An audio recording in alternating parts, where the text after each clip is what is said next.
Air pollution is the biggest environmental risk, responsible for over 6 million premature deaths reported each year globally. Urban areas are most affected, with studies showing that 9 out of 10 people inhale polluted air, which puts lives at risk.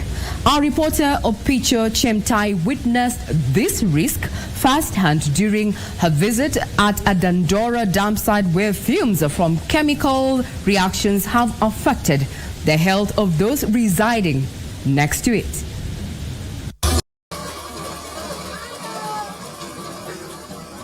About an hour's drive east of Nairobi lies Dandora dumpsite. Spanning some 30 acres, it is Nairobi main dumpsite, gulping over 850 tons of solid waste daily.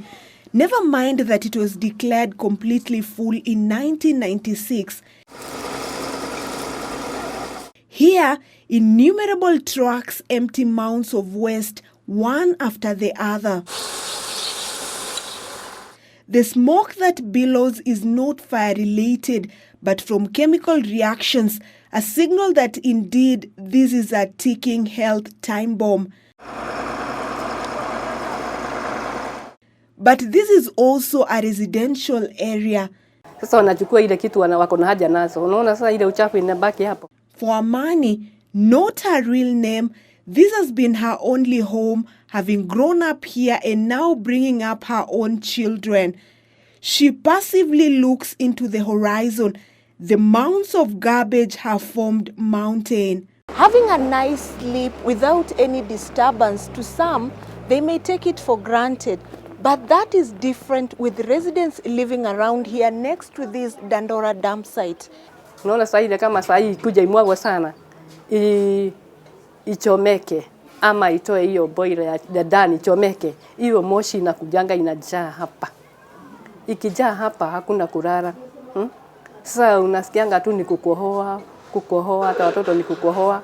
Her neighbor, a young mother, undergoes the same ordeal. Warudi wakuje watoe zile takataka na hizo tingatinga. Ukivaa nguo, wakati umetembea kwa wenzako nguo inanuka tu mafi.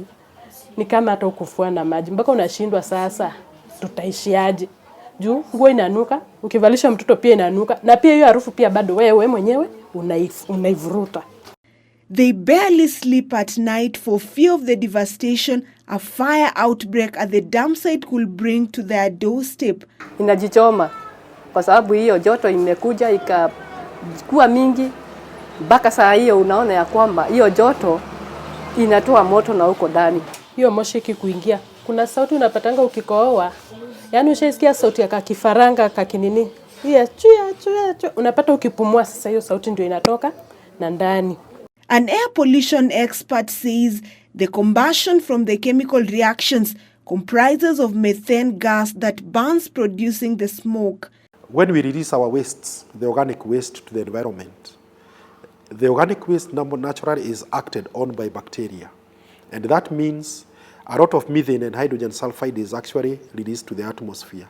And this is a major health risk affecting the families neighboring Dandora dump site. Ni kama mimi nanishikanga, unapata hata kupumua inakushinda. Pata bavu nasikia zikifinyana.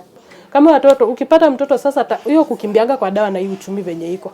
Kila siku huko kwa dawa, mara umeandikiwa enda Mama Lucy, mara umeandikiwa Kenyatta, na hauna hiyo uwezo. Prolonged exposure to methane gas has far-reaching adverse health implications. Mostly you find the respiratory problem that is usually a major concern for us, because you find at night due to a lot of chemicals that are dumped in the dump site, you find that there is usually a spark of fire, then there is smoke. That smoke usually affects a lot of things. But garbage sites are not the only sources of methane. The manure, the cow dungs, when you leave them outside there, even the pig dung and all that, it decomposes, releasing a lot of methane to the atmosphere. Another source is the wastewater treatment plants. Like if you go to Ruai and you measure the methane levels they will be very high considered to other places. Rice growing, the rice paddy also emits a lot of methane. These emissions have dire consequences on the climate. So on a scale of carbon dioxide being 1, or relatively, methane has a 28 times more potential of warming the climate. Whereas once released in the atmosphere, methane cannot be trapped and can stay there for up to 100 years. But there is still hope in mitigating this hazard. If we are able to come up with technologies whereby we can be able to harvest that methane, we can also feed into our energy grid, into our energy system, either to generate electricity. We can use it for cooking, just like what we do in the biogas generation. Dandora has been neglected for some time, so you find the changes that we are doing is bringing a positive impact to the community, like the gardens, the public spaces that we have made is attracting a lot of attention. We want to go circular and ensure that the amount of waste which goes to our dump site is already reduced. Then we're also looking at sustainable modes of transport. And this time around, the city is focusing on whether our transport system can be, people can be able to embrace issues of electric mobility. It all begins and ends here, but the question is, will the residents really get the help that they desire?